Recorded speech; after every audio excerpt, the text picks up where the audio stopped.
وقتی که حضرت به امامت رسیدن، دوستان و نزدیکان و علاقمندان حضرت میگفتن که علی ابن موسی چه کار میتوانه در این فضا انجام بده، این فضای شدت اختناق هارونی که در روایت دارد که اونا میگفتن و سیف هارون تقطر دما، خون میچکه از شمشیر هارون. در این شرایط این جوان میخواهد چه بکند در ادامه جهاد امامان شیعه و در مسئولیت عظیمی که بر عهدش هست.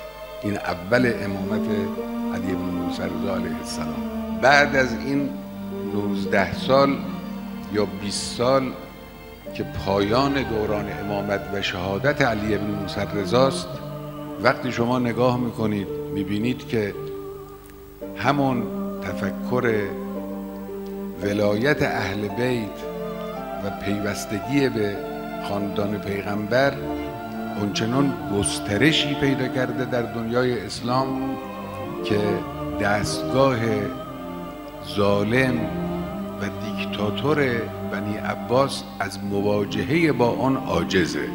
اینا علی بن موسی رضا انجام داده.